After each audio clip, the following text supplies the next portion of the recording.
Hi everyone and welcome to Caravel Gaming. This is Boomer and we'll be going through another Hex draft. Now, you join me in pick one, pack one. Yeah, there's a Volcannon in the pack, Volcannons, but that's Angel of Dawn. And really, this whole sort of draft review is going to be a sort of introspective on how utterly bonkers this card is. I personally am very happy with the way that Hex has been built for the most part, or at least the first set has been built. But Angel of Dawn is the one card I am not happy about. I think that the card is just busted beyond reason. Now we're in pack 2 here. I could cut off Diamond completely with Rigid Buffalo there. Rigid Buffalo is a perfectly good 2-drop. Very happy to see it. Although I can cut off Sapphire with Polymorph Dingler. I think Dingler's slightly stronger. You know, it's a pretty much no frills attached, just straight up removal spell. I don't think it's as good as Murder, just due to the fact that your opponent can always, I believe your opponent can just revert it again. So there are a couple of cards in the game that sort of undo the Dingler effect, but you know, obviously it costs 5 as opposed to Murder costing 3. But I think that it's a pretty solid card, and it does destroy artifact creatures, which is something that Murder doesn't do. But in terms of overall cost, I think that Angel of Dawn is somewhere in the region of worth about 2 drafts, something like that. I don't know. I mean, there's no real trading standard yet in the game. Difficult decision here, really difficult decision. Buccaneer or Noble Citizenry. This is where it actually comes down. It's quite interesting. If I'd have taken the Rigid Buffalo in pack 2, I probably would just slam the Noble Citizenry here and pretty much go on mono diamond. Because I've taken the Dingler and cut blue in the last pack, I think Buccaneer is slightly better than Noble Citizenry. So I'm going to go with that. However, that's really close. The one thing that you should consider doing when you have Buccaneers in your deck is start looking for 2-drops, or at least good 2-drops, because one of the most unstoppable draws on the play in a limited format is to go 2-drop and then bounce their 2-drop when you're on the play. It puts you so far ahead on tempo, and then you've just got to just keep things going. Not really much for us in this pack at all. The command tower's meh at best, and Devoted Emissary works nicely enough with Buccaneer. It also works well with all I basically call 187 creatures using Magic terminology. Basically creatures which have an enter the battlefield effect. So for Hearthstone it'll be Battle Cry, and for for Magic, as I said, they're called 187 creatures. So Devoted Emissary can be quite useful there. It is a bit annoying when you've not got anything good to bounce with it, because its drawback is a real drawback then. But the goal is to try and build around its drawback. Again, almost nothing for us in this pack, really. I don't want to take Reversion 5th pick if I can avoid it. I decided to go with Secret Lab because if I build a control-y style deck, which it's possible I can do, Diamond Sapphire can go in a couple of different ways. You can either build sort of really slow, lots of repels, lots of sort of early game bounce spells, and then win with sort of 2/4 flyers and obviously Angel of Dawn at this point. And if you're going to build a deck like that, then Secret Laboratory is really good, because you just end up drawing action all the time. If you're in a more aggro deck, Secret Laboratory isn't that good, because you're often only going to have 1 or 2 cards in hand anyway, but it's still fine. I don't understand what this Buccaneer is doing here, 6th pick. There's also 2 other good cards. Wind Whisper and Spearcliff Pegasus are also both really good. There's quite a bit of wild in that pack as well. There's a Honeycap, a Wild Growth, so there's not too much wild, it looks like, being taken there, but I can't turn down a 6th pick Buccaneer. At the moment, it's even possible that I may only splash Diamond. Yeah, it's possible. We'll see what comes of it. The thing is that most of the good 2-drops in Diamond, especially at common, they tend to be sort of double Diamond. Guard Dog isn't that great. Wind Whisperer is absolutely fine, and I'll take that. The Adaptable Infusion Device is potentially something I might pick up, but certainly not over a Wind Whisperer. I think that it's I don't think that it's. I think that it can potentially sometimes be a little bit overrated, mainly because it's comparable to a Magic the Gathering card that costs 2, but 2 and 3 there's a big difference between. Spearcliff Pegasus is obviously fine.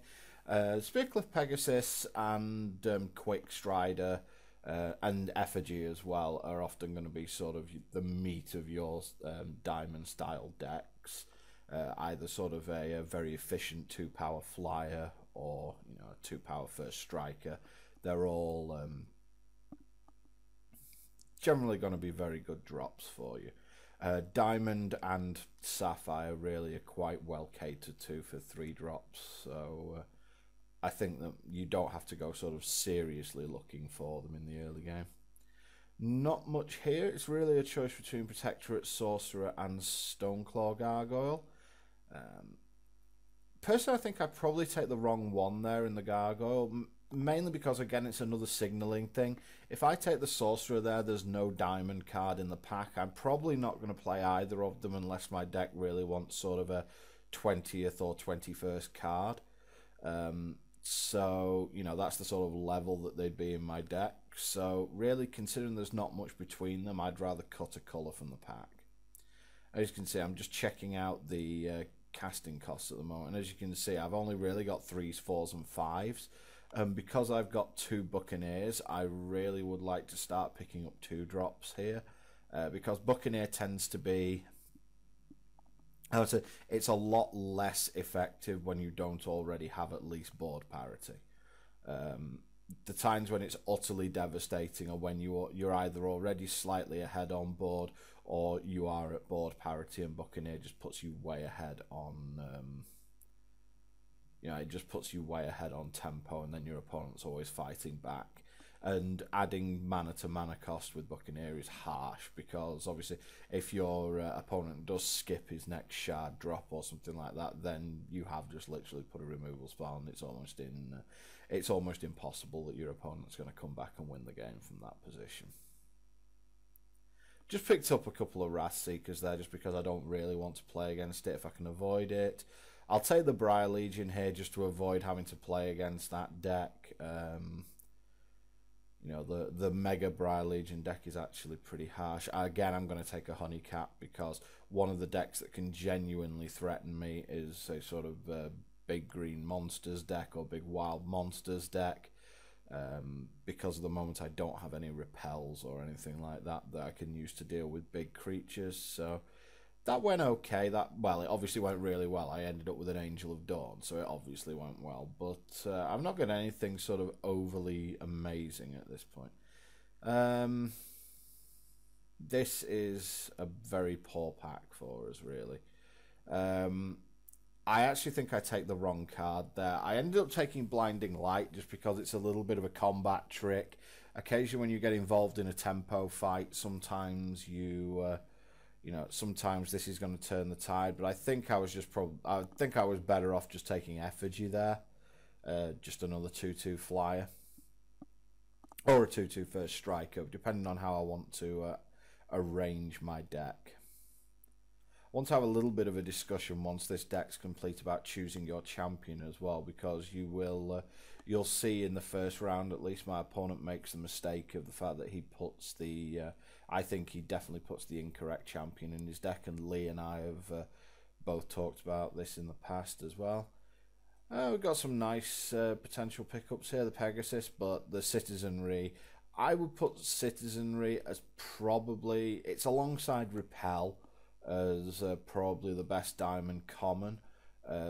Pegasus is obviously fine. Inner Conflict is obviously really good as well. But Noble Citizenry is where the diamond deck will go from sort of making early, smallish, decent, efficient creatures to mid-game and killing you off. Because it's okay picking up all like the 2-drops in the world. If you can't finish your opponent off and your opponent then starts making 5/5s and 6/6s on you, then you've got a little bit of an issue going on. And Citizenry bridges that gap really nicely. Additionally, even though it's a slow trick, it works decently with Devoted Emissary, so you can get a couple of uses out of it. Again, Buccaneer as well. Speaking of Repel, there's one. Sad fact, in the uncommon part, we have the Phoenix Guard Aeronaut, which is an amazing... Well, I don't know about amazing. In Sapphire Diamond, it's not as good as it would be in, say, Diamond Wild, where it's a 4/3 flyer. Even in Diamond Blood, where you can give it the Rage Gem, so it becomes 4/2, 5/2, 6/2, etc. So it's not at its best in Diamond Sapphire. You probably put the Quick Cast gem in it, or Life Drain, one or the other. But Repel, I think, is just a better card, so I will pick up a Repel. And again, I'm about 18 picks in here, and I really need to start looking for 2-drops.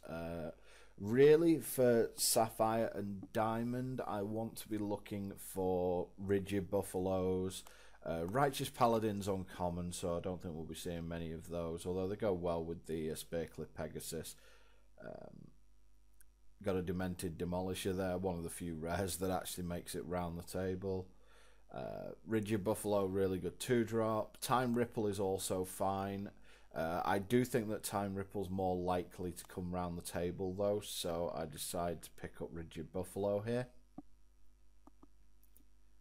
The only thing that slightly concerns me about Rigid Buffalo is sort of the double diamond requirement. Oh, and that is a Righteous Paladin there. So I have a little bit of a look here because it's a choice for me between Rigid Buffalo and Righteous Paladin. Quick Strider is also fine. I'm hoping to get one of them back. I decided to take Righteous Paladin for a couple of reasons. One, I already have a Spearcliff Pegasus, so it combos well with that.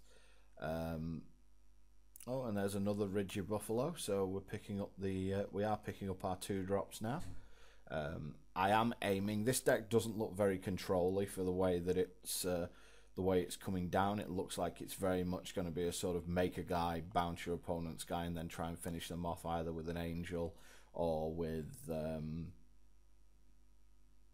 Noble Citizenry on something or something like that. So I think that the overall aim of this deck, or at least the way I want to build it, is I want it to come out quickly and use its Buccaneers to its advantage. So I'm also going to be taking Time Ripple quite highly as well if I find it. The reason I didn't take it was obviously due to the fact that I wanted a couple more 2-drops.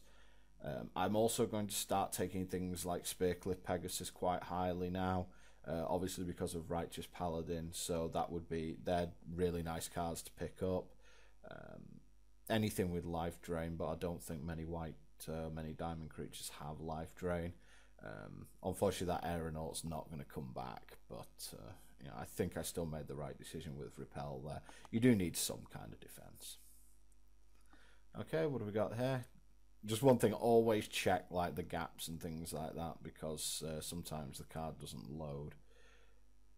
Not really much to get excited about here. I don't like the Stormcaller. It's just a really obvious trick, and like a 3-mana 1/2, just like no. Especially when you compare it to Wind Whisperer. Wind Whisperer is just like infinitely better.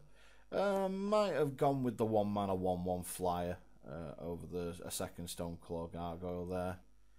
Well, this is a nothing pack, isn't it? I think I decided to take Eulogist here just because I don't really want to play against it. Again, it's just one of those like randomly annoying cards. And if I can cripple potentially another deck type without damaging my own chances, then I will do that. That's one of the things to do with hate drafting, is that you don't do it to the detriment of your own deck, but if you're not doing anything to the detriment of your deck, then it's fine to do it.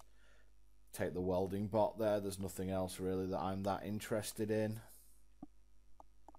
So far for the deck, I would say decent. I mean, obviously the Angel of Dawn means that I'm pretty much free rolling anyway, but it seems like pretty good. The Time Ripple came back there, so I'm definitely happy seeing that. And we're beginning to build that little bit of a theme now. We're 26 picks in, so we've got another 19 to go. And I'm going to be looking at, that's a little bit of a gift. It's like I'm going to be looking at, again, more 2-drops, some Spearcliff Pegasi, excellent Rigid Buffalo, another Rigid Buffalo. So instead of going sort of, it looked like we were going to be heavy Sapphire at the beginning of this draft, but now we're looking at being very heavy Diamond, like extremely heavy Diamond. And just making one of our sort of 4 2-drops and then following it up with either a Buccaneer or something else. And that's going to be the way that we're going to build the deck. So what have we got here? A card that utterly destroys us. What else have we got? Time Ripple, don't really want to take as a first pick. Adamantium Scrivener, I really don't want to take that first pick either. Guard Trainer is about all I can see, although this is actually one of the things about Sapphire. Guard Trainer is a decent enough card, just due to the fact that it, you know, it obviously gives your guys flying. But if you look there, it doesn't give any of our 2-drops flying just because of the Inspire mechanic. And, you know, I actually missed Prairie Scout there. I can't even remember what it does. But the Guard Trainer, really, it only gives like Buccaneer, Wind Whisperer, maybe Devoted Emissary, Noble Citizenry flying, and everything else already has flying. And I think that that's a little bit of a problem sometimes when people play Sapphire decks, is that they often do things which give their creatures flying. And most of your creatures fly anyway, so you're really wasting a card a lot of time there. I took the Boulder Brute there because there was just literally nothing I wanted, and I didn't want a 4th Rigid Buffalo, and I think that, you know, I'd rather just hate the best card in the pack under that circumstance. So at this point, I was a little bit disappointed because obviously I'm 3 picks into pack 3 and I've got absolutely nothing. So I'm actually wondering if like my signaling from the past 2 packs has just been completely ignored, or it may just be the fact that there have been just nothing in any of these packs.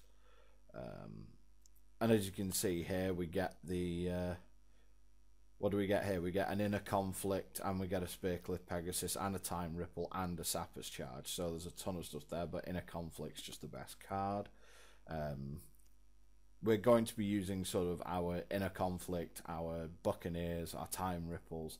That's going to be able to force damage through. And if we can get sort of 12, 14 damage in before our opponent can try and stabilize, then it's just a case of trying to get over the line. And I think that's going to be where we are.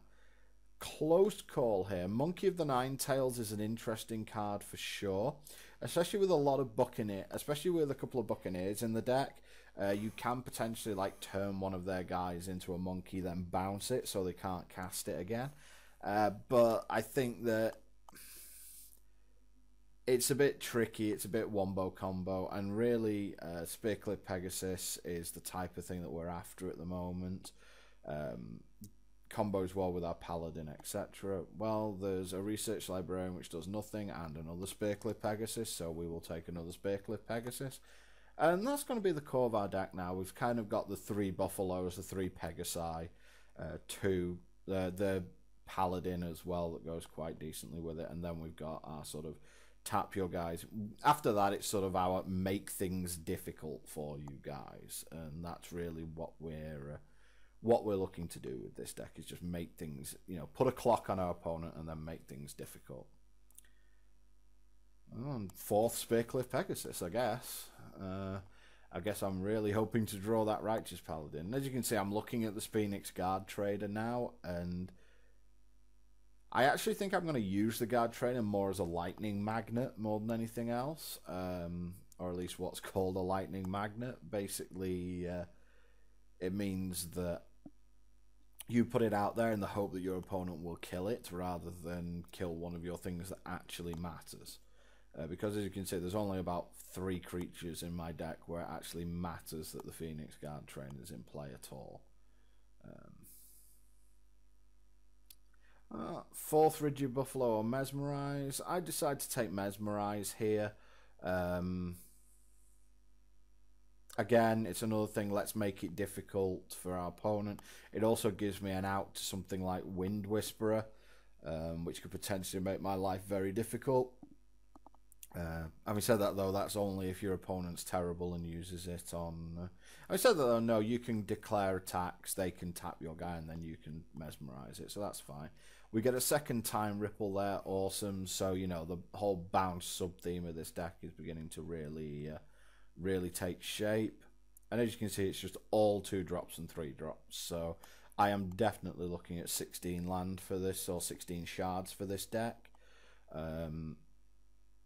Because the curve is going to top out at 4, and then you're going to have Angel of Dawn, which will cast itself a lot of the time anyway. Bravery, nice little combat trick, we'll take that. It's not the, you know, it's not the most exciting combat trick in the world, but it gets the job done. It screws up the combat mass a little bit. I don't want to play against the sniper, so I'll take that, and there's nothing really for me, so that's fine. So we've kind of got best of all worlds in this draft, really. We've got the, you know, we've got the Angel of Dawn pick 1, pack 1, which is obviously pretty much the best card in the, game currently, I think. And yeah, none of these cards matter. And we've also got what looks like a pretty decent deck, at least one where we're going to pick up a win or two. Take the Ivory Pawn. Yes, I know it's a combo with the Paladin, but I'm not going to... That's asking a lot. I'm going to take the Wrathseeker here because I want someone to play Zentos Chosen against me, so I can Buccaneer it and make them look very, very foolish. And then we get a 15th pick Yeti. So, okay, we're just going to put together the deck. And again, I'm going to put the core in, the things that I'm definitely playing, and then we'll work from there. Buccaneer is obvious. So's Buffalo. So's in a conflict. Yeah, I decided to put the Secret Lab in. I'm not too sure how much I like that. I think I might prefer... I think I may actually prefer the Sorcerer. I mean, admittedly, he's not great, but I might prefer him. Take that. Let's probably put an Oracle Song in. I'm definitely looking at 16 land here, so let's have a look at the cost. I'm going to go I think it's Mesmerize Oracle Song I go here for my final 2 cards. Oracle Song always useful as a little bit of a... you know, always useful as a refill, and it's always useful if you do stall on 3 shards or something like that. The only kind of real mistake I think I made here was that I think I went too heavy on Diamond. You'll see in a few of the games that I play, I get stuck without a Sapphire shard, and I think that that's a big deal. The thing that I was just most concerned about was that I always wanted my first 2 shard drops to be diamond, because you obviously want your first one to be diamond in case you miracle the angel, and you want the second one to be diamond a lot of the time because I have a righteous paladin and 3 rigid buffaloes. So that's going to be what that's going to be the 40 cards. So now I've got to choose a champion, and this is where I want to talk a little bit about choosing your champion. I think that a lot of people make a genuine mistake because they go for someone like Feather Drifting Downer in at this point. Let's use my Windborn Acolyte sleeves. Yeah, they use someone like Feather Drifting Downer, and I honestly think that, you know, if you look at the deck, so much of the deck already has flight in the first place. Why would I really be bothered putting in something which gives my creatures flying? As you can see me just testing out the draws here. I think that it's going to be fine in this deck. The only worry that I had, as I said, is its mana consistency. That's the only only issues that I really have with it. But overall, I think it's probably going to be okay. And I guess we're going to move on to the first match. Okay, so we are on the draw, and as you can see, I have 2 diamond shards, a Ridgy Buffalo, some 3-drops. All is well. However, the fact he makes turn 1 Windborn Acolyte, I'm not too worried about that. And as you can see, our opponent is playing as Feather. Now, with him playing as Feather, that's a nice draw. With him playing as Feather, if he has a load of creatures with flight already in his deck, why would you play as Feather? You know, his ability is just not going to be that useful for you. And especially if you're playing Blood. If you're playing Blood with a load of flyers already, why wouldn't you just play Zared? Or, you know, it'd either be Zared or it'd be Crannock. It'd be one of the two. And, but the thing I'm worried about here is that there was an air superiority going in the packs. So, you know, all things considered, that's not really that great for me. But anyway, turn 2 Ridgy Buffalo is always good. I think that if you know, he's one of the best 2-drops in the game. Feral Ogre's kind of with him as well. But they are well balanced by the fact that they require 2 of the threshold. And obviously, as we've discussed in the past, Hex is not very forgiving early in the game on mana. And yeah, this is exactly the start I didn't want to see from my opponent. He has air superiority and 2 early drops. It was like, I'm sorry, I didn't realize I was playing constructed. So, and obviously as well, I've got the Angel trapped in my hand at this point. So there's not really, you know, there's not a huge amount I can do here. I've got to start throwing down Pegasi and hope to be able to race my opponent. Because I am, you know, I am ahead on cards here. All right, my opponent's ahead on board. But he's only got 2 fairly meh creatures out. And if I can start doing like Buccaneer Noble Citizenry tricks, I'm not going to be too upset. Second Pegasus isn't the worst draw here, but I am desperately searching for a 4th shard now. Preferably a Sapphire shard as well. Make sure to get my beats in with the Buffalo. It is always important, even when you're on the back foot, to get damage in as you can. Because, as you can see here, I don't need too much to go my way in order to start racing my opponent fairly effectively here. So, you know, either way, it's not a big thing, really. Okay, he is probably going to attack with his guys. Now, I did mention in the last one, when you're playing against Wild, you often don't want to block here.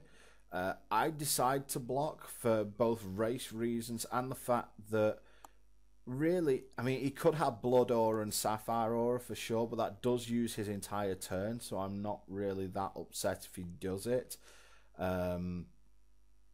It was a risky block, but I think it's one that I have to make there just to slow the bleeding a little bit.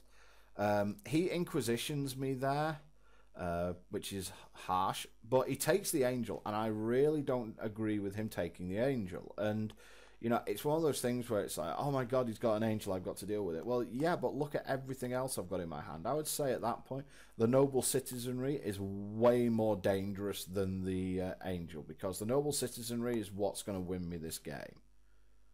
You know, it's what's going to allow me to race as effectively. Now, he's missed his 4th shard drop as well here.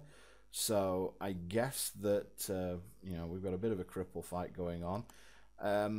The other thing I would potentially suggest in that term, just thinking again about that block, I decided to do it to try and take his guy out. If I don't block there, if he has Sapphire Aura, nothing happens. If he has Blood Aura, that's really awkward.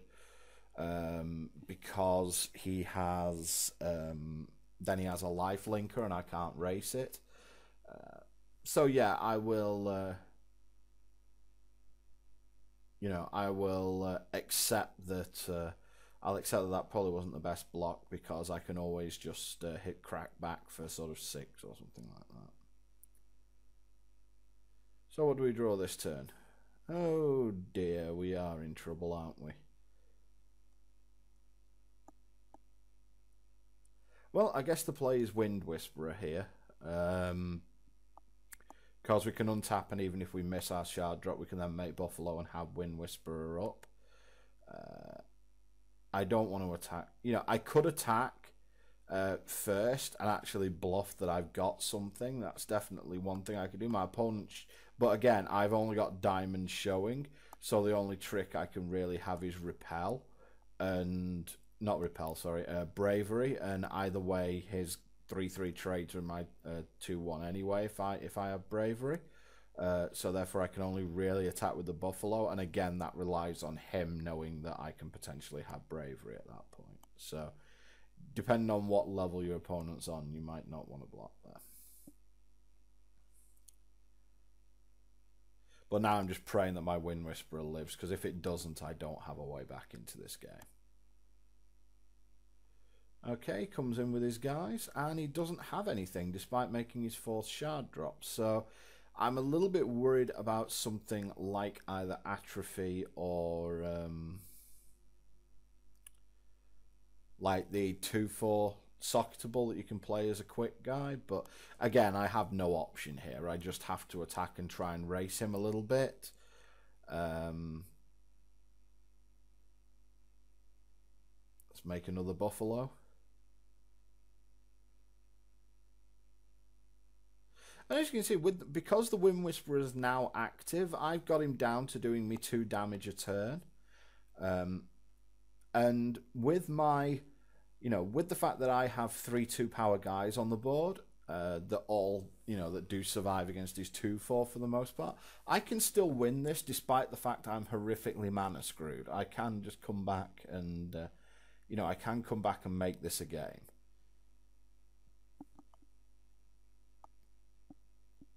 Okay, so let's exhaust his 3/3.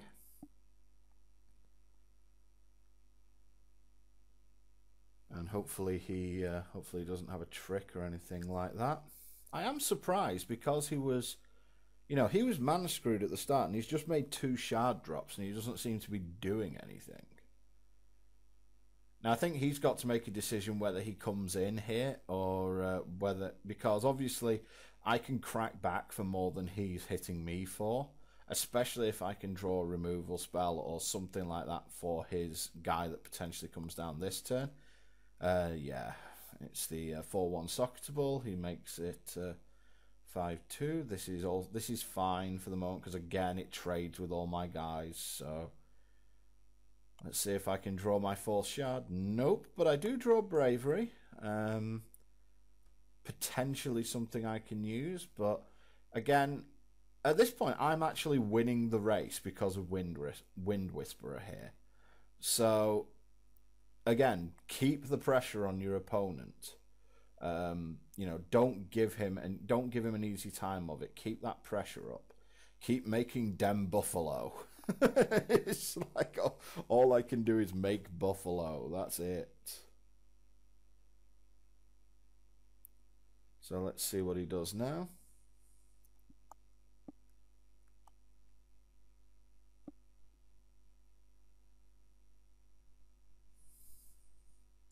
I haven't even been able to use my hero ability. It's just been horrible.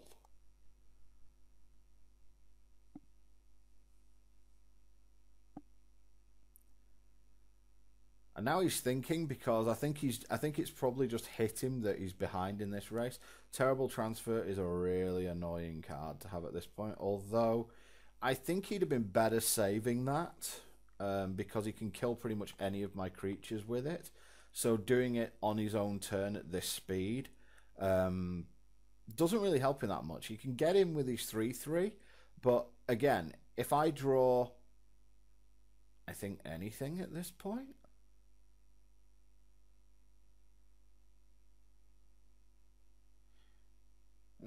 If I draw a Sapphire Shard, he is straight up dead. If I don't draw a Sapphire Shard, if I don't draw a Shard, what can I do? I might be able to live, I'm not sure. It really depends what I draw. Well, if I wasn't going to draw a Shard, that's about as good as it can get. So I attack with my 3 Buffalo, put him to 5, make a Pegasus go up to 7.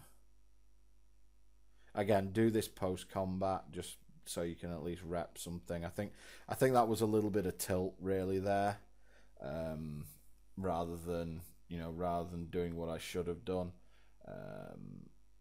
Yeah, I mean, admittedly, my deck's just crapped all over me here, but it still doesn't mean that you should play badly. It means that you should crack back. Just make sure that you're playing as well as you can. And if the deck hates you, the deck hates you. There's nothing you can do about it. There's no control you have over it. So you just have to. You just have to make sure that you have that you play as well as you can. And even with this horrific draw that I've had, my opponent still has to play very carefully, or he's dead. And in fact, I can just Alpha Strike if he stays back on D and doesn't have anything. I can just Alpha Strike next turn and win. And that's even if I don't top deck a Sapphire Shard, which again pretty much means that he dies if I draw a Sapphire Shard. Again, the sort of big help that Rigid Buffalo is, it's a very difficult to remove creature. Well, let's see what attacks he puts in. If he Alpha Strikes with everything here, that's a mistake, because I'll just block and then kill him on the swing back. And well, let's see, shall we? I'll block and kill that. And now I've got a decision to make here, because if I block the 3/3, I'm safe. If I don't block the 3/3, I'm dead to Life Siphon. And Life Siphon is, Life Siphon is a card he could potentially have, but it is rare. And in Limited, I tend not to play around rares. If your opponent has it, he has it. Congratulations. But, I'm not going to play around it at this point. And it gives me an extra guy. And as you can see here, that extra guy on the attack means that I actually have lethal on my opponent if he has nothing here. So that was why I chose to take that risk, because it basically means, again, if I draw a Sapphire Shard, my opponent's dead. If I don't draw a Sapphire Shard, my opponent is still dead if he has nothing. And that was basically my logic behind that. And to be honest, I don't think he does have anything. Otherwise, he would have played, I think, in a slightly different way. Because he could have bounced a Spearclip Pegasus or something like that last turn.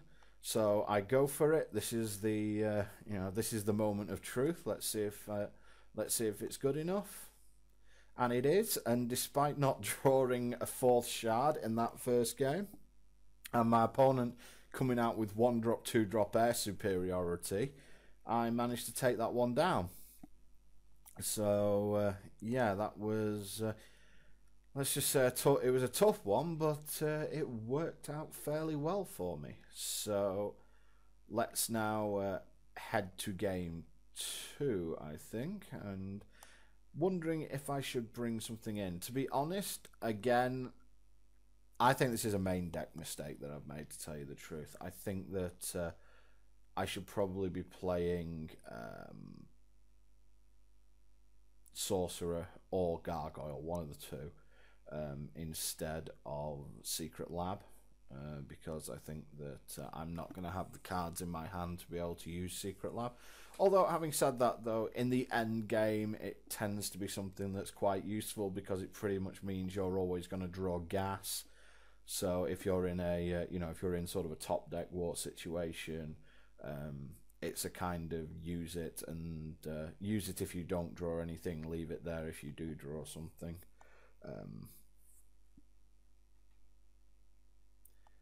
And we'll see if our opponent does something. But at the moment, he's probably raging at the fact that he had he had an almost perfect start there, and it wasn't enough. Now, I think he made, I don't know if he made that. I think the terrible transfer he could have timed differently. I think he definitely blew his load early on that one. Not to say that he wouldn't have used it on that anyway, but he could have gained that little bit extra life out of it. I don't think that it was. I don't think it was a big thing to have happen at that point. Or, you know, I don't think that it was a really big sort of... I don't think that it was necessary to use it at that point in his turn. Anyway, I think we've got drawn here. I mean, we're on the draw again. So, you know, if we see our third shard here, I think that our opponent is in major, major trouble. We have the Righteous Paladin and we have 2 Pegasi. So, you know, seriously good.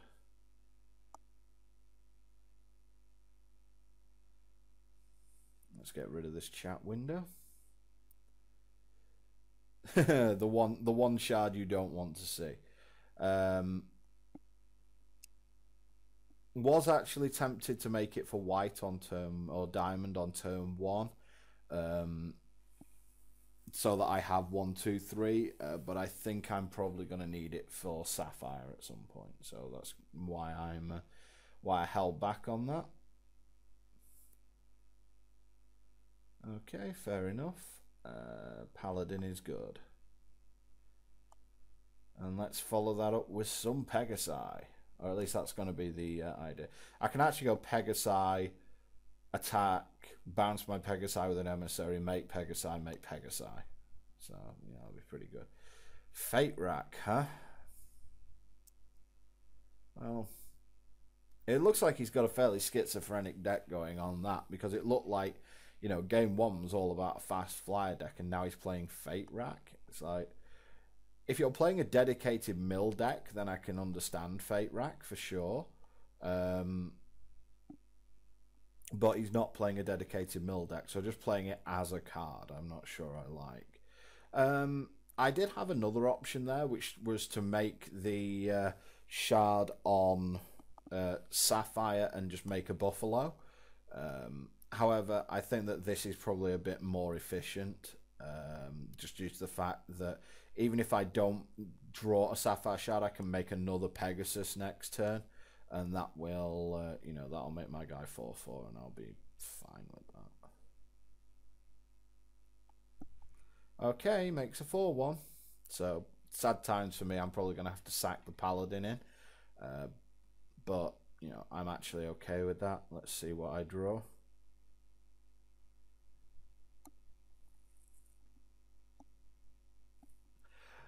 So now you see why this card is utterly ridiculous, or at least that's one of the spots where it's utterly ridiculous.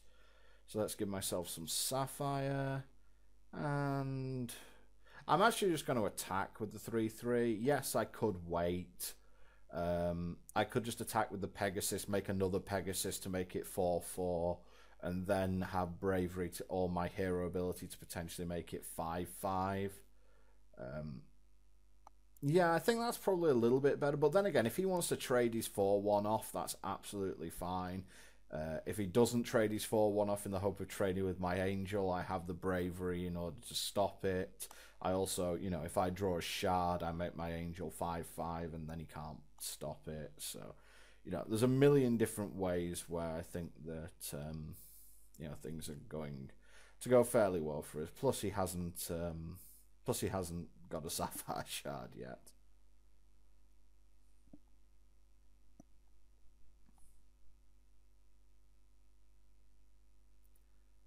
So yeah, his guy jumps, so he can trade with the Angel should he wish at this point, or at least he thinks he can trade with the Angel.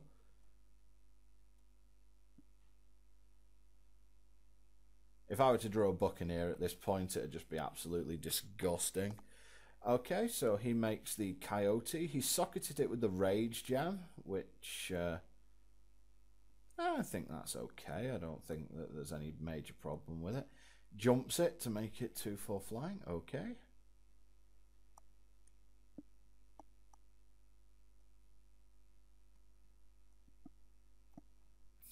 And he Fate Racks me randomly. Okay. Oh, I was going to draw a Buccaneer as well.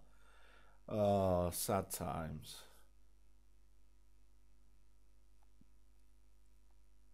A couple of options open to me with this attack. I actually think that my best play is to cast a Pegasus pre-combat.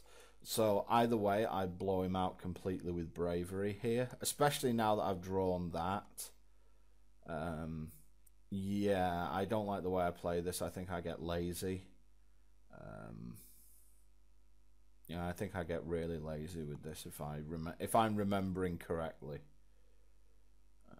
I have the potential to like have nothing die in this combat, and I think I just get a tiny bit lazy. What I should do is bravery, to not that, definitely not that. I mean, I'm doing that.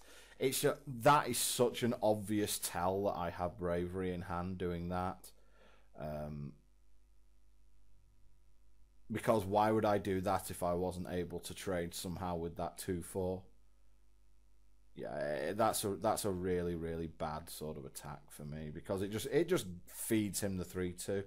And if I've only got one bravery, I can only do that. What I should have done was use my hero ability on the angel, make it 5/5, make a Spearcliff Pegasus to make my paladin 4/4, and then attack with the paladin and the Spearcliff paladin and the angel, and then bravery kills both his guys and mine survive, and I have another Spearcliff Pegasus in play.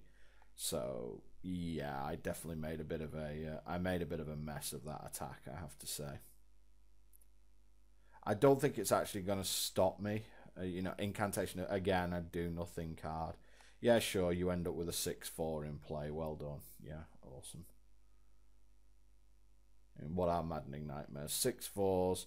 At the start of your turn, reveal the top card of my library, and you can bury it. Okay, fair enough. Oh, gets my inner conflict as well. Dirty. But yeah, he's got nothing here, and he's just going to end up conceding. So yeah, a little bit of an inefficient attack on my behalf there. It's very easy when you get sort of miles ahead in a game like I was there to just get really lazy with your sequencing. But just make sure that you don't, and we'll move on to round 2. Okay, so we're now into round 2. Already 2 packs in the bank, but hopefully we're going to go for the full 5 on this one.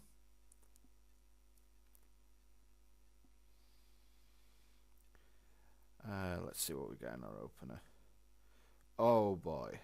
I'm on the draw because I once again lost the coin flip.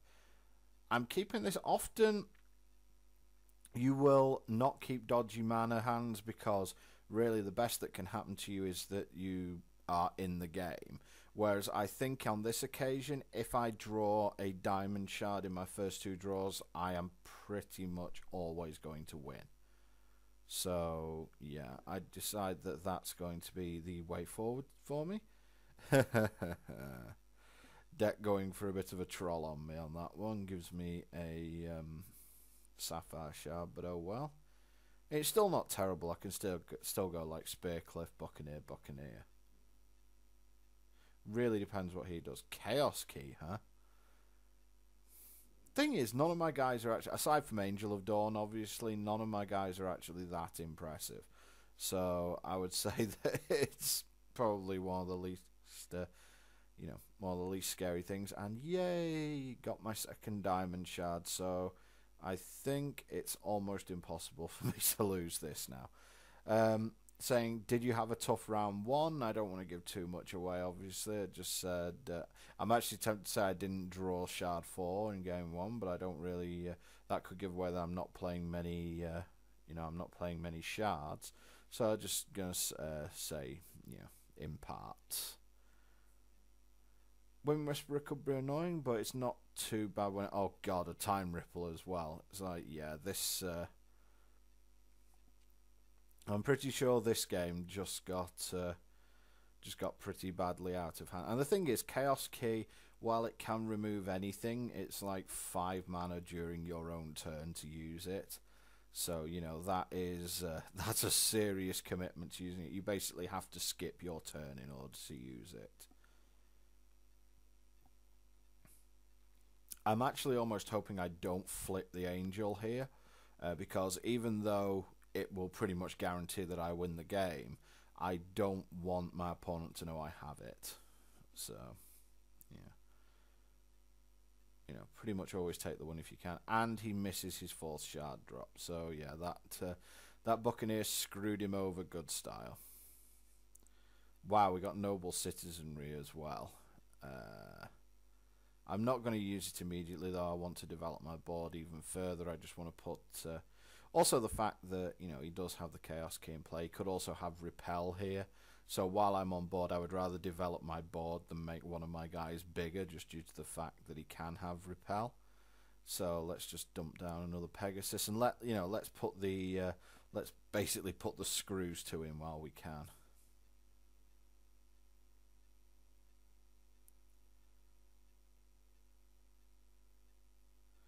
And he got his 4th shard there, but you know, I'm going to put it back in his hand again with Buccaneer, and then he's I'm pretty sure that's GG at that point. Damn it, Angel, I told you to stay in the deck. I'll win whispering back in, yeah. Yes, in draft. Pick one, pack one. And yeah, I think this is pretty much, you know, if I could have stacked the deck, I think that this is pretty much what I would have done. Not sure I can come back. No, looking at my hand, you definitely can't come back. And you know, if he does top deck a shard and play Chaos and uses Chaos Key, I just kill him. It's just all over at this point. So yeah, this is a turn, what, 5-6 kill, something like that. For a non-red deck or non-ruby deck, it's pretty good. Bunny, gonna kill me. Go, go, bunny, action.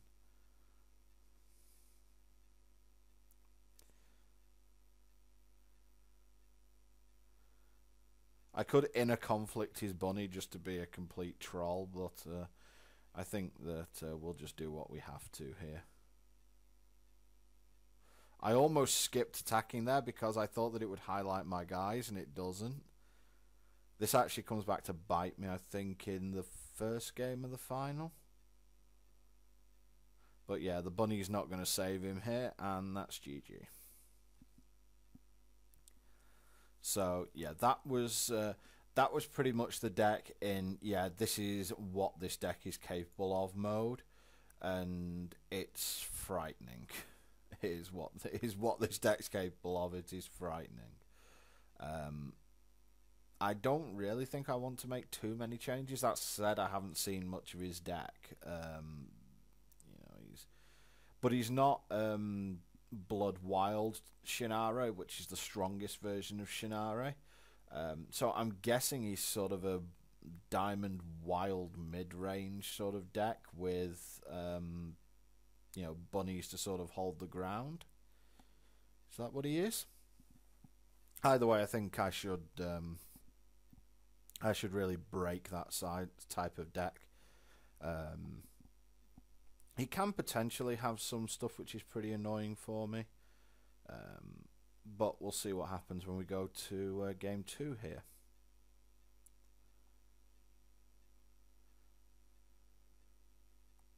And one thing I have noticed about the Hex community, you know, a lot of the players are quite chatty, and you know, just having a bit of a chat there, I'm like, yeah, I'm pretty sure, you know, I am of the opinion that I think that Angel of Dawn is a mistake.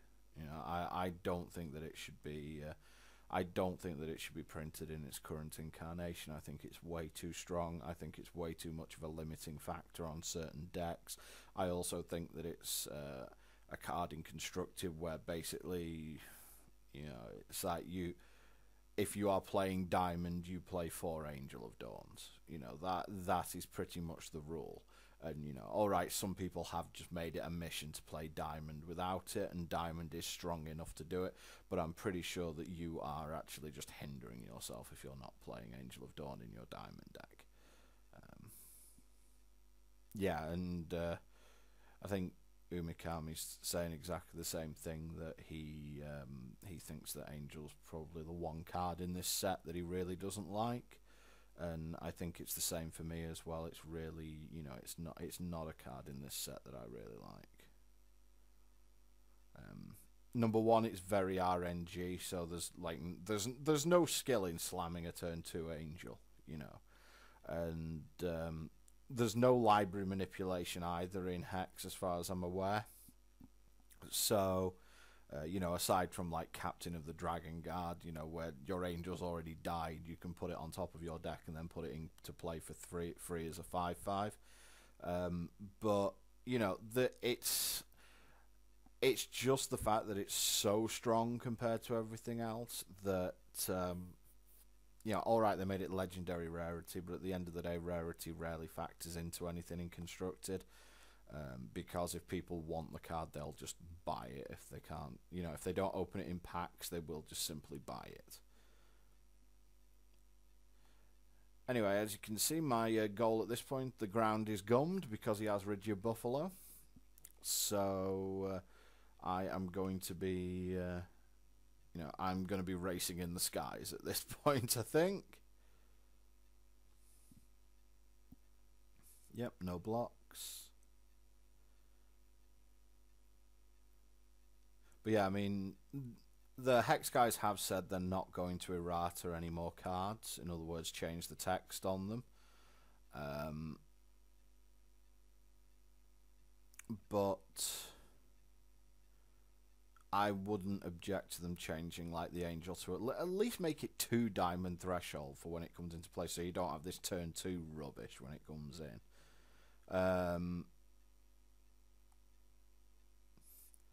Yeah, that Rigid Buffalo has done 4 damage, and I've healed 4 damage from myself.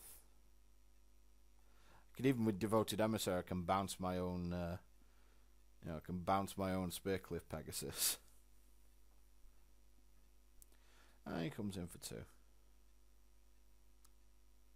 Yeah, you'll notice that both of us here have missed our second colour, but I'm pretty far ahead as far as this race goes. But at least he is attacking back.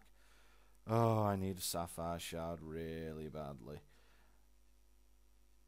I decide to use my hero ability because it does shorten the clock by 1 turn. You know, it means I kill him in 4 turns as opposed to 5. And, you know, when you're both in a situation like this and you're ahead on board, you really want to sort of expedite the proceedings if you can. It's actually interesting what I should do depending on what happens with him. But he's found a wild shard, and that's an issue now. He can start making bunnies on the ground, which isn't the biggest issue, because he's just making 0/1s that can't do anything. That's an issue, if he can get it up to the Flight and Spell Shield range. But there's definitely a couple of things here that I would like to take up with the Hex developers when they happen.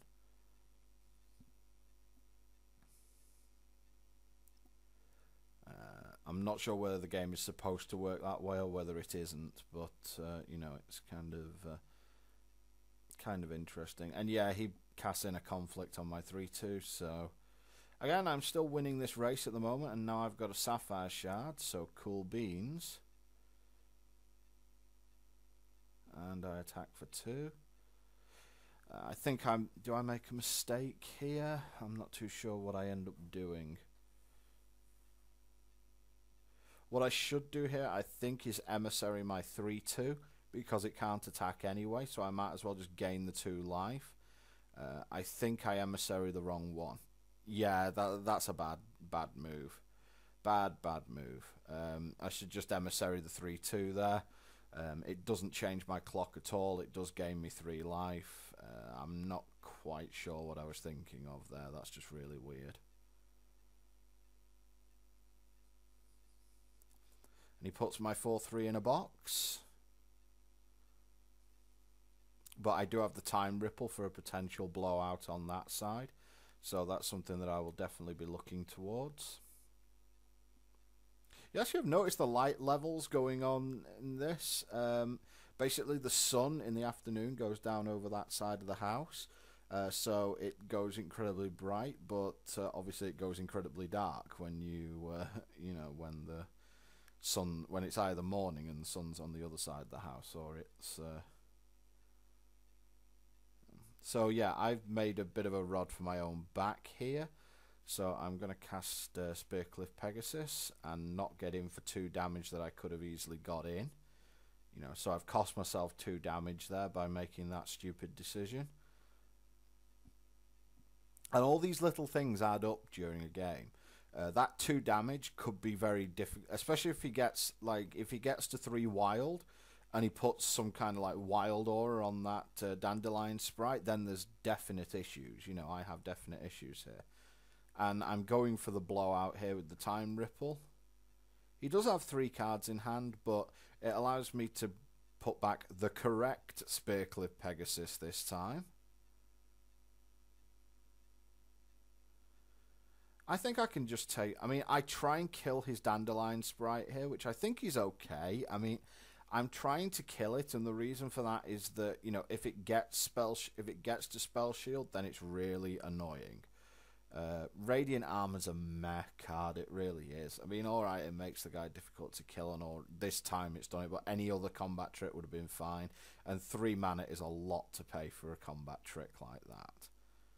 All he's done is he's used 2 cards there to make sure that his guy survives, and it doesn't do much anyway. And yeah, I'm not a fan of that card, to tell you the truth. Mesmerize, awesome.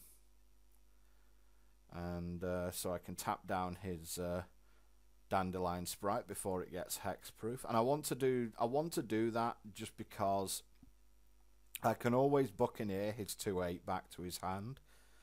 His Dandelion Sprite, however, is going to be really annoying for me.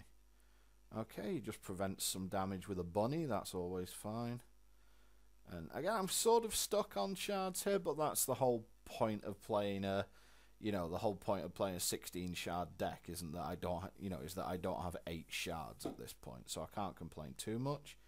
He's going to put my 4/3 back in a box. That's fine. It means he's not putting my angel in a box or anything like that.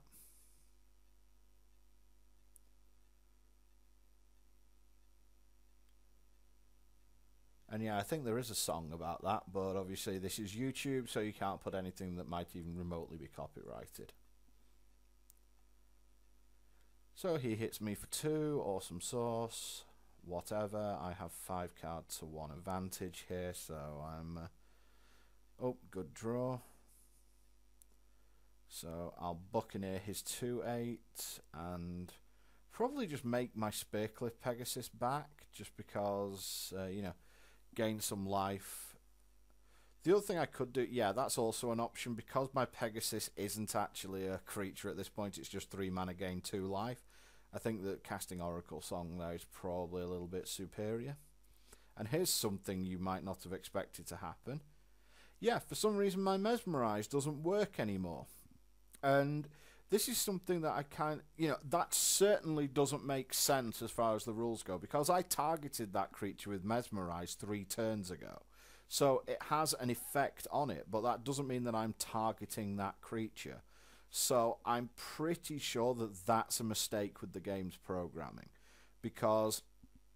or it might just be some way that Spell Shield works, but it says there, the card can't be targeted by opposing cards and effects. So it's not being targeted by anything. It already has that effect on it. So, I'm very confused about why this happened. I don't know if it's a bug. If it isn't a bug, they really need to reword how Spell Shield works, because it basically should say cannot be targeted by spells from or abilities from your opponent, and all effects that your opponent has before control fall off, or something to that, something to that step, because I would not have mesmerized his 1/7 if I thought that that was going to happen. I would have done something differently, and I think that that's either a that's either a major issue with the programming of the game, or Spell Shield, or it's just bad wording on the keyword. So either way, 1 or 2 things have to happen there, because I think that that's I think that makes Spell Shield just ridiculously overpowered.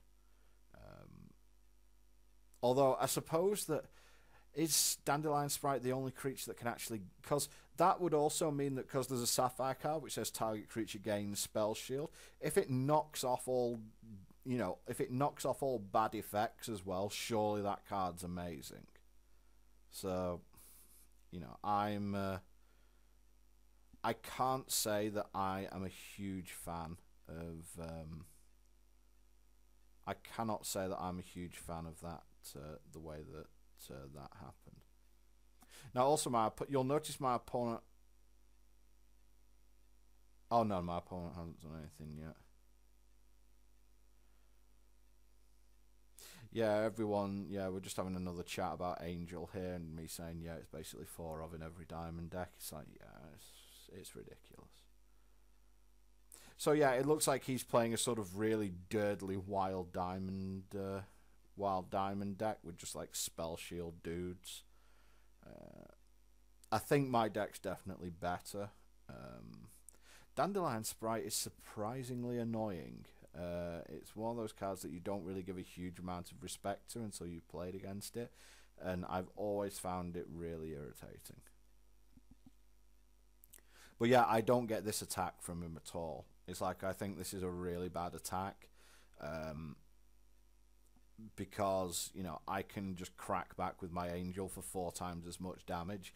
Maybe he's hoping that I block and he can Wild Growth or something like that, but, you know, it's... for the sake of 1 damage, the risk to my Angel's way too high for me to block there. Now, he is on 11... So I am going to pump my Angel up, because with the Bravery in hand, obviously this is a 1 clock shot. Basically hit him for 5, hope he tries the same thing again, and then kill him is what I'm hoping to do. Because at this point I can see the game getting away from me. Well, up until the point I'm trying to think what I can draw here. I can draw really not much. I really don't have much to deal with Spell Shielded guys, because there is nothing that deals with Spell Shielded guys.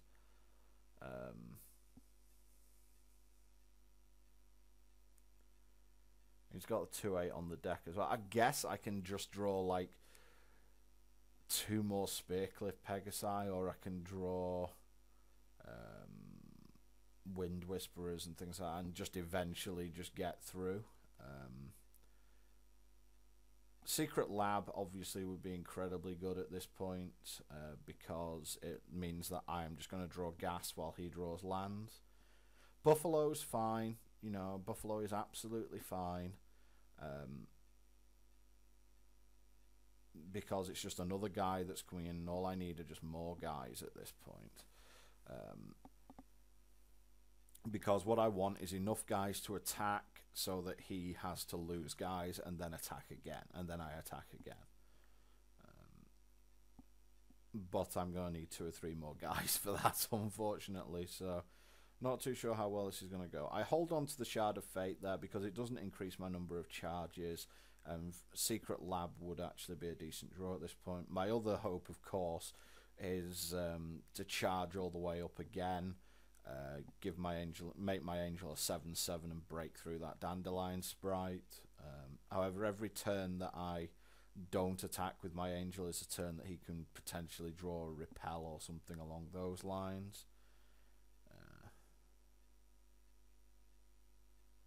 You know, I'm not too sure what he could have in hand at this point, but, you know, the fact that he's not casting anything kind of says Repel to me, or something along those lines. Well, there's the Secret Lab, so let's start drawing cards. Get this out of the way. And I draw a Repel, which is quite cool, so let's just discard that Shard. I don't really want to use it. I mean, the Repel's okay, but, you know, if he attacks with his Spell Shield guys, there's not much I can do there.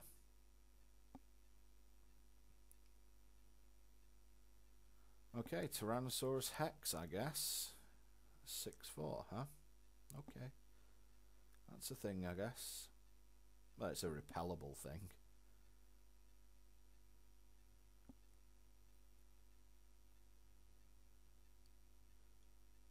And I can just feel the game beginning to get away from me a little bit here. Now I've got to make a decision. Do I want action or do I want shards? I think at this point I'm probably more open to having... well, I want action now because I've got Spearcliff. So that now gives me two guys that I can... that gives me two guys that I can attack with, especially with the bravery. Because he has to block the angel because he can't risk dying, so the Spearcliff Pegasus can just keep nipping in. So it really depends what he, does he have an answer to that now? If he have his own, I'll be upset. He's got a shard, which is fine for me. And Judgment, really? Wow. That is some card. Destroy all cards that cost less than the highest among cards you control. He has a 6-drop. I don't, so he gets to keep his 6-drop, I suppose. Kaboom. Oh, I get my 4/3 back. How good. It comes back to my hand. Awkward. I'm going to need to draw a guy. I mean, to be honest, I'm actually okay with that because I felt like he had inevitability there.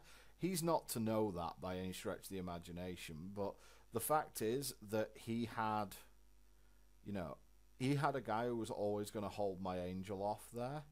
And I only had 3 or 4 cards in my deck that mattered at that point. So, it wasn't really a huge thing for me. And, yeah, unfortunately, his Tyrannosaurus hit the bin there thanks to my repel.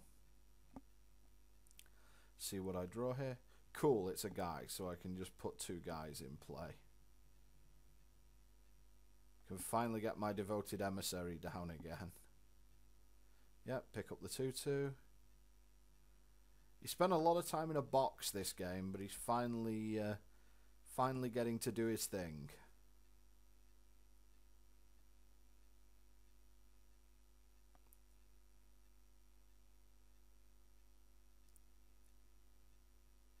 I don't know whether he needed to blow the Judgment at that point. He could have just waited, because I have to commit more to the board. So I think he could actually potentially just use that Judgment as a, yep, that's it, GG button. However, I suppose with me making the Pegasus, he has to be worried that he is close to dead at that point. Whoa, nice draw. Nice draw. Well, he's got 1 card left in hand, so let's see what it is, because, this attack is going to be brutal for me. Well, for him, actually.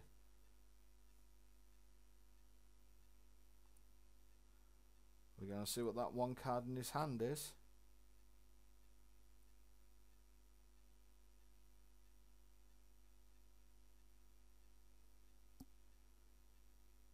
Maybe.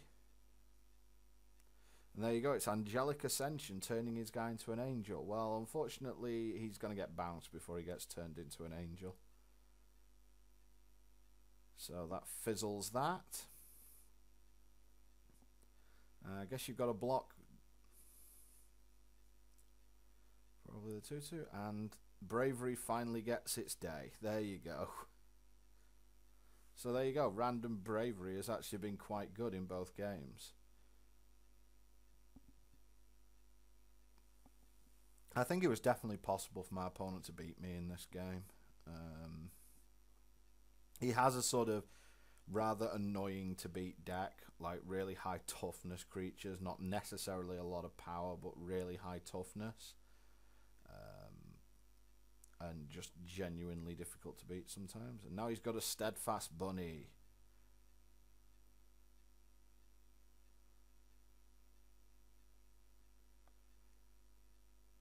At this point, yeah, I could attack. I could attack and just kill both these guys and then have him dead definitely next turn. But, let's not be a troll about this.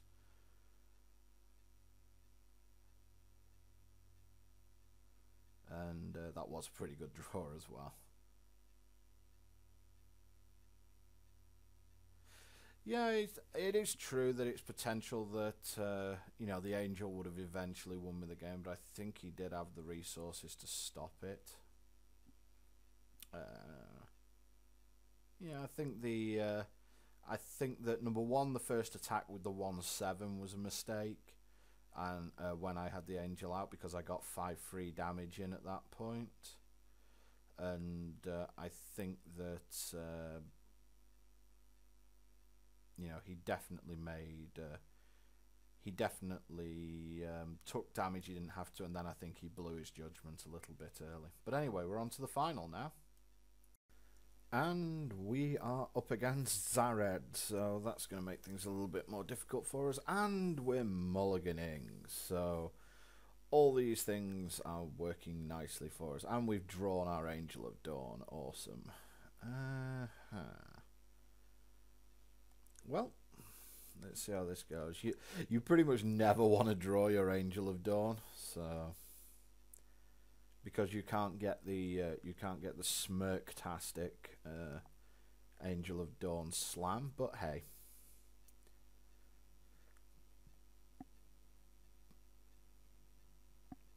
Okay, now opponent lays his first land. Doesn't really matter which shard we play there, but at least it you know, at least it sort of hides the second colour we're playing. What is it with people in Inquisition, really? It's like, I really am not a massive fan of playing it straight up, first up, for a couple of reasons. First off, it's only really good on turn 2 or turn 3. Second of all, it's only really good in those situations when you are on the play. So I would say that Inquisition in your deck is good something like 20% of the times you draw it, maybe even less than that. So I'm not a fan of it. Because it's like if your opponent goes 2-drop on the play and your response is Inquisition you. It's like you better take something damn good out of his hand, otherwise you're massively behind on tempo. I think it... You know, maybe I'm being a little bit harsh, but I don't think that it's I don't think that it's as good in limited as people get credit for. It's like when you, you know, the most obvious card you're going to compare it to is Distress in Magic the Gathering, and like Distress never saw any limited play, or at least it didn't in any decks that were worth it. Then again, it might actually just be you know, I think it's something that you can certainly sideboard into. It's like if you are playing against a deck with a bomb that you simply just can't deal with, I think that it's good to sideboard it in. But I'm not a huge fan of playing it main deck. I think it's a very big filler card. It's like if you're desperate to go mono blood, and you know, if you are absolutely desperate to go mono blood, you will play it. Now, here's something else. My plan here is to attack with the Guard Trainer, and I will accept a trade here because, as I've said earlier, the Guard Trader in this deck is nowhere near as good as it should be. So I'm actually quite happy with, you know, I'm actually pretty happy with trading here because it's just not a very good creature in my deck. And my plan then is to play a Pegasus and pump it so that Zared doesn't kill it. However, watch what happens here. So I get the block I'm looking for, as I said. The Guard Trader is a bit of a glass cat. And the game just ended my turn. Now, that's actually surprising to me because I thought that I clicked through something to end my turn there. But from what I can see, the game just literally ended my turn. Which, you know... I've said there are potential bugs in this, and I think I will link this video to Hex because there's at least one bug there, and I think that we're probably looking at a second one for the spell shield thing that happened in the last game. You know, I am being picky here, guy, and yet the game is still in beta, so it still needs to get fixed. There are still certain things that it needs to work out, but you know, that is something that is incredibly annoying because alright, there's no guarantee I'm going to win this game. In fact, I feel like I'm going to lose this game because, you know, my draw has just been completely non-stellar. And my opponent's deck is obviously quite good, and I'm playing against someone who's actually, you know, he doesn't seem to be terrible at the game. But, you know, it's possible that I can have a sequence of draws that get me out of this if that play actually happened. You know, but yeah, I've seen that happen on a couple of occasions where it just literally just flies through your combat phase and then just goes straight to the end turn phase. And I'm like, well, that's not how it's supposed to happen. And now, see, this turn, I would actually... I mean, I know what's in my opponent's hand here, so it wouldn't have made that much of a difference. But let's say I make that creature and it survives. This turn, I can now have Polymorph Dingler up. Which means that I can kill his next threat, and then I can actually start racing him. And so we end up in a situation whereas now, I've got to make my Pegasus a turn late. I don't have Polymorph Dingler up, which means his second drop is going to cause problems, and I also can't cast my Oracle Song. So, you know, that is just a... you know, I checked my stops and everything, and I'm pretty sure I've got them set as they should be.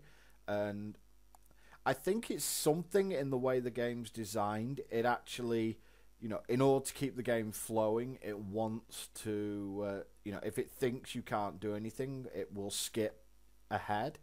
But, you know, for someone who's played Magic the Gathering for years, and one of the cardinal rules is don't cast anything in your pre-combat main phase unless you have to. If the game's going to be bugged in such a way that it'll skip through your second main phase, then that's a big deal. Now, obviously, I might have just clicked through something I didn't see, but it should be, you know, it should be brutally obvious what, you know, that you are ending your turn. There should be a big button coming up in your second main phase which says end turn or proceed to end phase. It should never go through like that. And you certainly... because what I originally thought was that it automatically came out of combat. Now, I'm pretty sure I've set stops at every point so that, you know, a stop at the end of the combat phase, you click it to go into your second main phase, and then you click a button again to end your second main phase. So there should be no way you can just click through your phases. And, you know, I think that the game has... there's a serious problem there. I'm going to cast Oracle Song here because the Rigid Buffalo, it won't trade with any of his guys due to Zared's ability, but I was really digging a bit for Shards there. But really, this game's, you know, this game's gone at this point, and I'm pretty irritated at the fact that it's gone the way that it has, because, you know, it was... that was either, you know, it was a misclick I didn't see upon re-looking at it, or the game did just skip my, you know, or it was a bug. And, you know, considering people, you know, it is in beta, guys, that's fine, but people are paying actual money for this. So, you know, unless you want a lot of redemptions on your hand, you don't want that being something that's standard. Okay, so I drew a Repel, which is cool. I think Wind Whisperer and Hold Up Repel is pro... Well, because he's got Sapper's Charge, I have to change my line here. So I'm going to make Secret Lab. And... because I've still got a turn or two here. So I'm going to make Secret Lab and see if I can draw into... I can't draw into Angel, but I might be able to... you know, draw into some more Buffalo or something like that. Just something that's going to keep me in this game. Because he's only got one card in hand, so he's definitely in danger of running out of gas at this point. Whereas I'm never going to run out of gas, so it's really about surviving here. And, you know, one turn is what it's probably going to come down to. And, oh, look, I skipped one of my turns. Yeah, that was a pretty good top deck. I'm going to discard the Wind Whisperer, obviously, because it's useless with the Sapper Charge out there.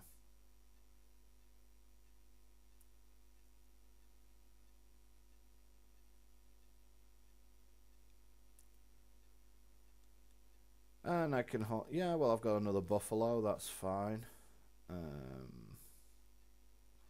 again, depends what he's got in hand. If he's got murder in hand or something like that, then I am just dead.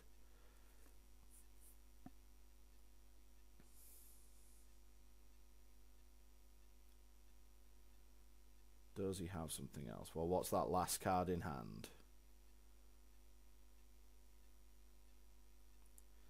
It's a terrible transfer, and to be honest, in two-colour decks, I don't like terrible transfer at all, but obviously on this occasion it's worked for him. Yeah.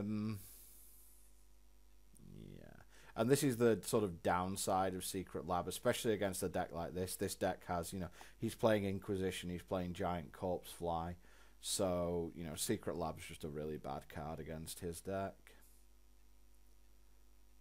And I don't think I have many outs here.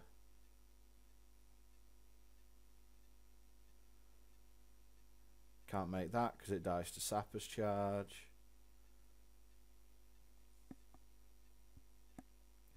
And the other problem, I could use the Secret Lab hoping to draw a Shard at that point, but yeah, I think either way this is going to end very quickly. So let's just kill that guy. And unfortunately I have to do it that way because you know, if I get rid of his 2-1, then he just kills me with his Sapphire charge. And we'll see what I draw, but I don't think it's going to be enough somehow. Especially now that he's got an activation from Zared. So yeah, we're done. I think he still wins that game anyway. But yeah, I was a bit nonplussed at this point because that should not have happened. I'm going to take out the Secret Laboratory, I think, at this point, and I think I'm going to bring in the Sorcerer. Okay, he's 3/3, so he's fairly, you know, he's a little bit more difficult to kill. I was actually tempted to... oh, I don't think I did.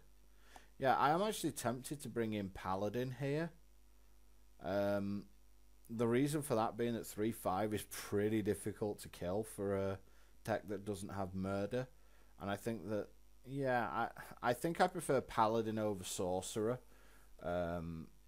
in hindsight. So, yeah, I think that's a mistake. And I didn't actually sideboard either. Yeah, that's pretty bad. Again, I think I let it get to me a little bit too much about what, you know, I think I let what happened get to me a little bit too much. Because at the end of the day, I think I'm still going to lose that game, so I don't think there's any point in letting something like that get to you. Because at the end of the day, if it is a bug and it, you know, because I've got it recorded, so, you know, I can look back and see if it is a bug. And if it is a bug, then you just submit it to the Hex guys. And they're generally, you know, the Hex support guys are generally very good at either compensating you or at least acknowledging a mistake on that front. Yeah, me saying, come on, Angel, at this point.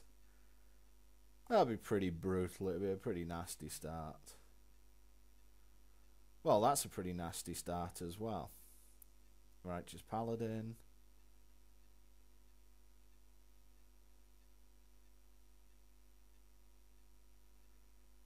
It's saying hard to deal with for a draft deck. A second turn Angel's hard to deal with for a constructed deck. It's generally why when you're playing against Sapphire, you'll see 4 Time Ripples and 4 Buccaneers. I mean, they're good anyway. But again, I don't agree with this that he's doing here, like playing turn 2 Inquisition on the play. It's like, you look at my hand there, it's like 2 2-drops and 2 3-drops. It's like, well, there's no good thing to take. He's obviously going to take a Pegasus, but then I'm going to have 5 power on the board to his nothing. He makes a 3-drop, I've got a Time Ripple in hand. So, you know, he just sets himself back a long way on tempo. Now, it's not so bad in this game because there's not a monstrous, you know, there's not a huge amount of good 2-drops. So it actually makes it a decent, you know, it actually makes it a potentially decent play. But I would much rather, certainly in Ruby and Blood. If you're Ruby Blood, you've got Shame Gladiators really good. Ruby Pyromancer's obviously insane. Even Arena Brawler's fine. You know, Arena Brawler will trade with that Righteous Paladin. You know, just something that you know, you do at some point want to develop your board, and you know, Ribbo's a big one for.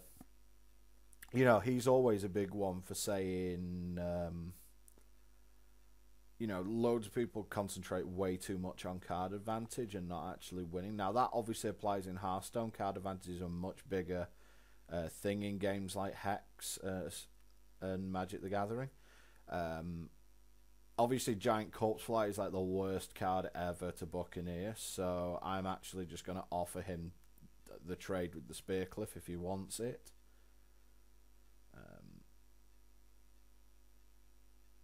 Because my I mean, the thing is, I suppose that if that's the basis of your deck, you know, if you've got like double or triple Corpse Fly, then you probably want Inquisition as well, because you're just putting pressure on your opponent and you're taking away his ability to react, which I think, you know, that's fine, but I think that you know, anything else is a little bit.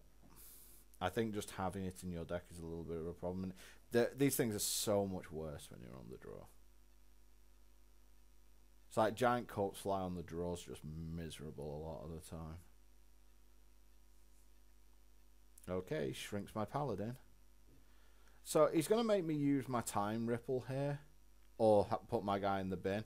I actually choose to use the Time Ripple, and the reason for that being that, you know, he's used his Zared's ability, so, you know, he's not going to be able to use it again. And it also gets rid of his Sapper's charge as well, so I'm okay with that. It does mean that I don't have a guy on the board, but it's just better for me, I think. That's a good draw, because it now means that I get some Buccaneer usage. But again, his deck's obviously pretty good. It's actually a, you know, it's kind of interesting seeing this discard strategy, because often in Limited, you know, decks tend to be very tight and can like fall apart because the curve isn't good. You know, it's like my deck's a curve deck, and if you can disrupt that curve, it's often a little bit, often a little bit awkward. Yeah, there's a 4/1 that is going to go boing.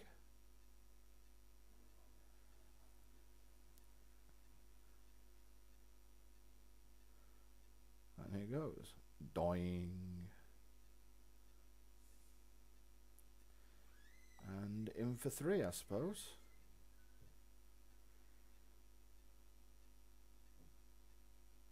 Got a little bit lucky here, maybe, that he hasn't seen his Ruby.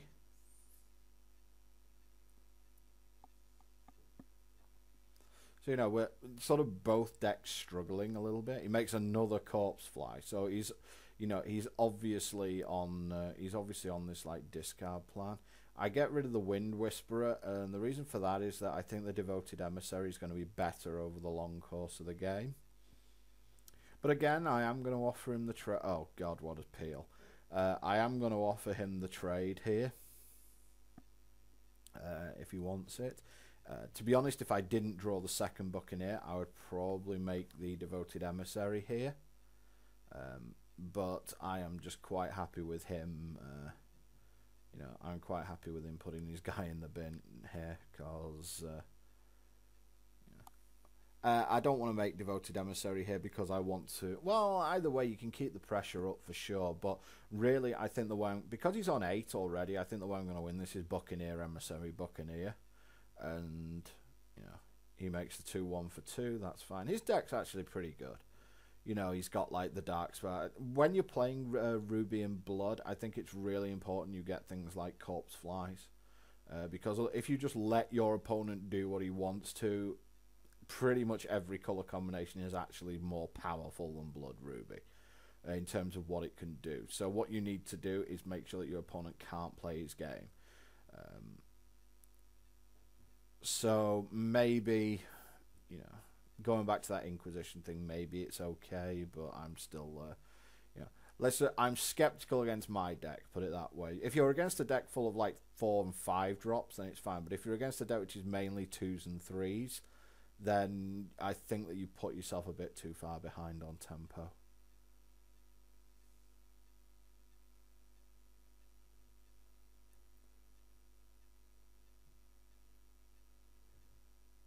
Okay. I mean, he's on 5, so, you know, it'd be pretty... it would be pretty tough for him to survive at this point.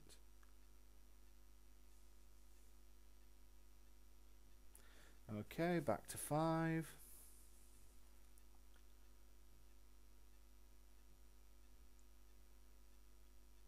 Yeah, he's not drawing his ruby shards, which is a bit rough. Although he might be very heavy blood. It's very often that, you know, a lot of these decks are heavy blood. You know, he's got like Inquisitions and Corpse Flies, so he has to be heavy blood. Okay, finally got a 5th shard. Don't think it's going to do much for me here. I'm only going to attack with the Righteous Paladin because he doesn't. Well, he does have to block. Really, let's be you know, let's be honest about this. He does have to block. Because if he just takes it, then all I have to have is sort of anything, and he loses.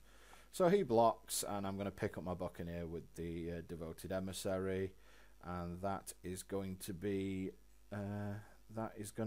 game 2.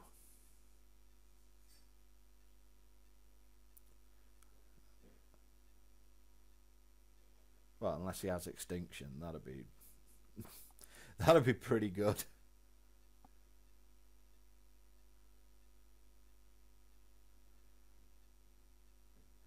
I guess he's just having a bit of a think, but yeah.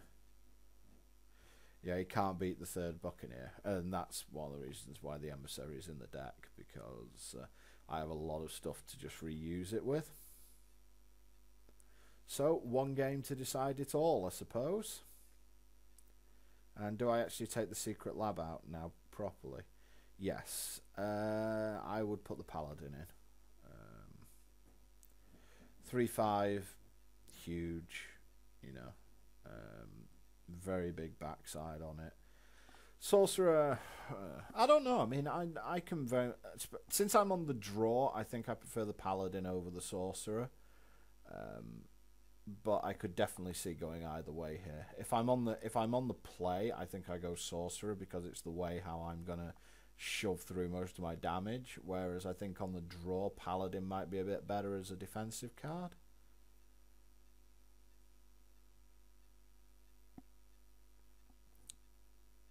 Okay, good luck, have fun. And I'm mulliganing to 6 again.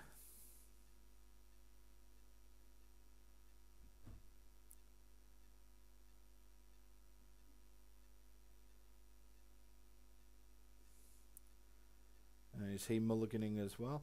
Neither deck in this final seems to want to behave. It's like that's been the overriding thing from this final. It's like no one wants to behave. Knees down to 6, and Snapmull's down to 5. So no behavior there. But I am mulliganing as well. So you know, we'll see which decks can recover. Oh, that Diamond Shard, I think, has just made me want to keep this. If I can draw a Diamond Shard, this is going to be amazing. See what I draw? Oh, right off the top, it didn't even keep me waiting. Right. Pretty good. So this hand's astonishingly good against his deck, I think. And he doesn't have Inquisition on turn 2 this time, just a charge bot, which is also quite good. Well, let's have a look what I peel off the top, shall we?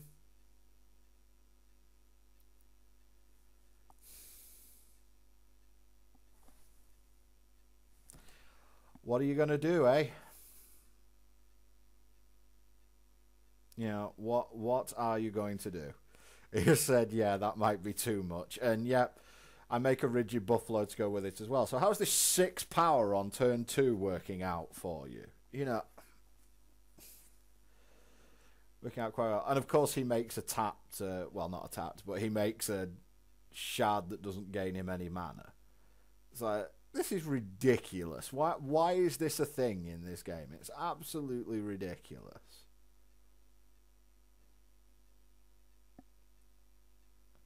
You know, I could make Wind Whisperer this turn, but I actually just want to make more power. You know, that's what about with me. It's like I could make Wind Whisperer. That would be the most mana efficient thing to do.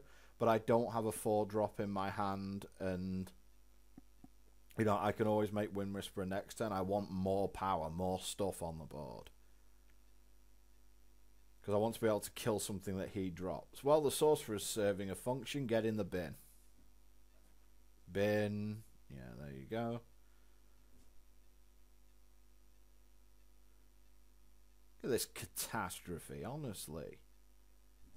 And my opponent mulled to 5 as well. It's like let's make things as hard as we can. Okay, there's the 4th shard. Now I can play everything in with the boys. See how he chooses to block here. Well, he double blocks that, so it's just a bravery blowout now. Yeah, just complete and utter GG here. Game, shot, make Wind Whisperer. I'm also going to pump it up in case he has shock as well. So, yeah, no pressure on you whatsoever. You're on 8 on turn 4 on the... I'm not, you know, I don't think there's much that needs saying here, to tell you the truth. Angel's ridiculous. What more do you want to know?